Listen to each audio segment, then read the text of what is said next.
حضور صلی اللہ تعالیٰ علیہ وسلم فرمانے لگے یاد رکھو کسی بندے کو جو بہترین تحفہ دیا گیا ہے نا، اگر کسی کو کوئی بہترین عطیہ ملا ہے تو پھر اللہ تعالیٰ نے اسے صبر عطا فرمایا ہے۔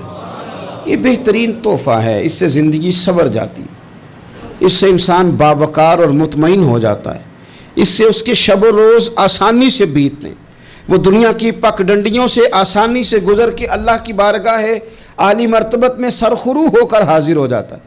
لیکن اگر بے حوصلہ ہو، صبر نہ ہو، پھر نقصان روز بروز بڑھتا ہے۔ اور پھر میرے رسول پاک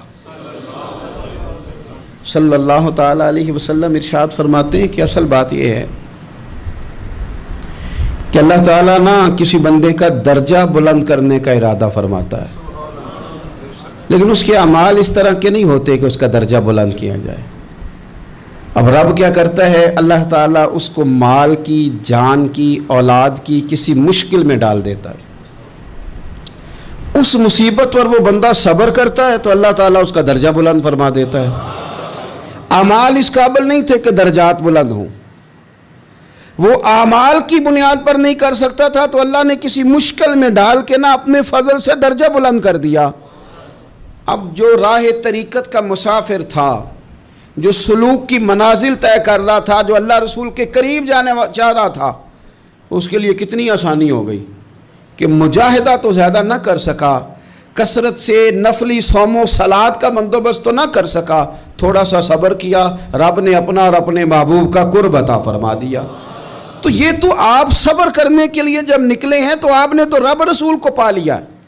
یہ صبر تو وہ والا سفر ہے جس کی جو منزل ہے وہ اللہ رسول کا قرب ہے۔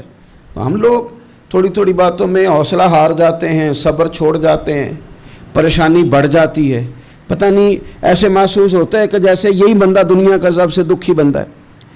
تو ایک تو یہ کہ ذاتی حیثیت سے صبر کرے، ایک یہ کہ پھر دشمن کا جب مقابلہ ہو، آمن نصبرو و صابرو، آپ کا جب مقابلہ سامنے کسی کے ساتھ ہو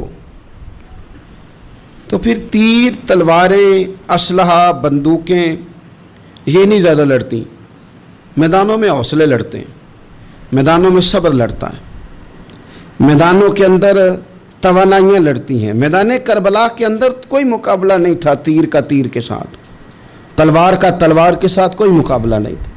میدان کربلا کے اندر ظلم کا صبر سے مقابلہ تھا۔ فتح کے ڈنکے یزید نے بجائے تھے، جشن ابن زیاد نے منایا تھا، لیکن قیامت تک اللہ نے جو فتح عطا فرمائی ہے تو وہ حسین ابن علی کے صبر کو عطا فرمائی، وہ سیدنا امام علی مقام کے صبر کو ملی۔ عزیز بھائی، صبر ہی ہمیشہ فاتح ہوتا ہے، صبر ہی جیتا کرتا ہے، صبر ہی کامیابیاں دیتا ہے، نتیجے صبر کے نکلتے ہیں، صبر کے حوصلے کے نتیجے ہوتے ہیں۔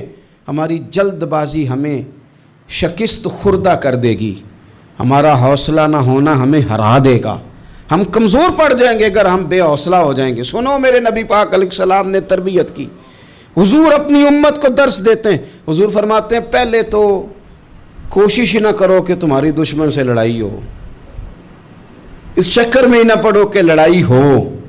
مسلمان امن والے ہیں، یہ پرامن لوگ ہیں، یہ امن پسند ہیں، یہ داعی امن ہیں، یہ معاشرے میں مومن ہونا امن کی علامت ہے۔ فرمایا پہلے تو یہ پروگرام ہی نہ بناؤ کہ تمہاری لڑائی ہو، اور فرمایا پھر اگر ہو جائے نا تو پھر صبر کے ساتھ مقابلہ کرو، پھر ڈٹ کے مقابلہ کرو، اور پھر یاد رکھو کہ یہ جو جنت ہے یہ تلواروں کے سائے میں ہے، جنت تلواروں کے سائے میں تمہیں ملے گی۔ پھر ڈٹنا سیکھو۔ پہلے تو بات یہ کہ تم یہ ارادہ ہی نہ کرو لڑائی، اور اگر کبھی ہو جائے وہ لوگوں کو بتاؤ کہ ہیں ہم پرامن لوگ، پر دین کے لیے کھڑا ہونا ہو تو پھر ہم سے زیادہ کسی کو کھڑا بھی نہیں ہونا آتا، پھر ہم سے زیادہ کسی کے پاس طاقت بھی نہیں۔ حضرت مولا علی شیر خدا رضی اللہ تعالیٰ عنہ کے زمانے میں کفر کے ساتھ ایک جنگ ہو رہی تھی، تو کافروں نے نا جاسوس بھیجے کہ یار پتہ تو کرو مسلمانوں کی تیاری کس طرح کی ہے۔ تو جاسوس واپس جا کے کہنے لگا سمجھ کوئی نہیں آئی ان کی، وہ تو راہب قسم کے لوگ ہیں، صوفی قسم کے لوگ ہیں، وہ تو کٹے ہوئے ہیں دنیا سے، مسلوں پہ بیٹھ جاتے ہیں، رات کو تو لگتا ہے دنیا سے تعلق ہی کوئی نہیں، لیکن سویرے اٹھ کے میدان میں تلوار لے کے نکلتے ہیں تو لگتا ہے ان سے بڑا مجاہد ہی کوئی نہیں. یہ عجیب لوگ ہیں کہ رات کو مصلے پہ بیٹھیں تو لگتا ہے کٹ گئے دنیا. یہ صوفی لوگ ہیں, درویش ہیں. یہی مسلمان کی شان ہے. ہو ہلکا یاراں تو برے شم کی طرح نرم, رزم حق و باطل ہو تو فولاد ہے مومن. ادھر آ ستمگر ہنر آزمائیں, تو تیر آزما ہم جگر آزمائیں.